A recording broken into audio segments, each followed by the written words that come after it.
Bom, então, continuando com a nossa aula sobre conjuntos, vamos falar sobre algumas definições iniciais dentro desse assunto. Então, falar sobre o assunto conjuntos é extremamente importante, porque é como se ele fosse o alfabeto da matemática. Então, assim como o nosso alfabeto comum, a gente precisa conhecer todas as letras, todas as vogais, todas as consoantes, para a gente poder se comunicar. E assim é na matemática.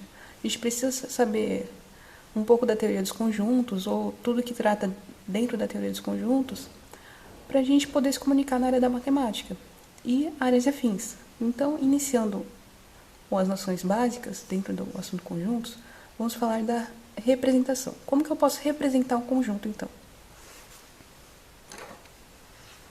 Então, aqui eu tenho o conjunto das vogais, representado pela letra V maiúscula. Geralmente, o conjunto ele é representado sempre por uma letra maiúscula. E aí, os elementos do conjunto, eles são representados entre chaves. Então, aqui eu abro chave, coloco os elementos do conjunto, geralmente são separados por vírgula, então as vogais, A, E, I, O, U, e fecho as chaves. Essa maneira de representação é por meio da extensão. Então, esse é o modo de representar em conjuntos. Outro exemplo de representação é aqui o conjunto A. Então, eu tenho o conjunto dos números ímpares positivos. Então, aqui eu tenho 1, 3 e 5, e esse é um conjunto infinito. Tenho vários elementos aqui que são ímpares positivos. Então, eu represento igualmente das vogais, conjunto A, e inicio a representação. Só que eu coloco uma reticência aqui no final, para dizer que isso continua, isso é um conjunto infinito, não termina aqui. Então, essa é a outra forma de representação. Outra forma de representar é conforme o conjunto B. Então, eu tenho aqui, começo a minha representação, então, é o conjunto dos números pares positivos menores que 200. Então, vou iniciar aqui, ó, 2, 4, 6, e o último número é o 198. Então, para representar dessa forma,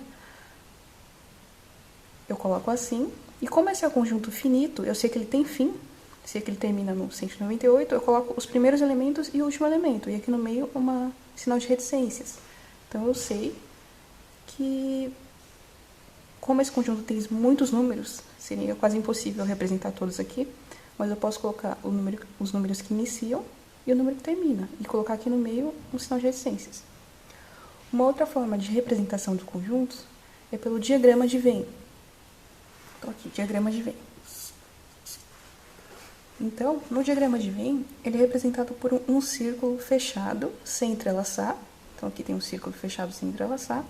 Então, aqui eu estou representando o conjunto A, e dentro do conjunto A estão as vogais. Então, A, E, I, O, U. E essa é uma forma de representação.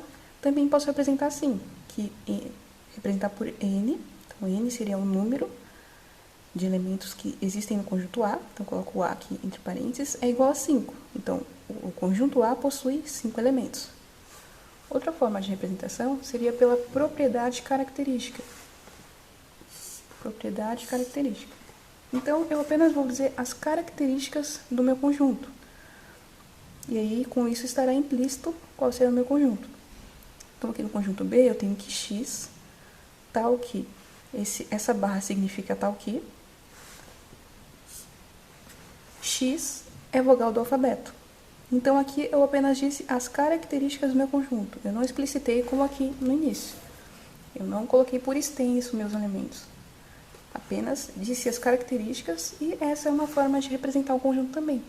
Geralmente se usa a representação por característica quando eu tenho um conjunto extremamente extenso. Então, quando fica difícil ou quase impossível de eu representar, quando, por exemplo, no caso de infinitos, conjunto infinito, seria impossível representar todos os números por extenso. Então, uma forma de representação seria pela propriedade característica.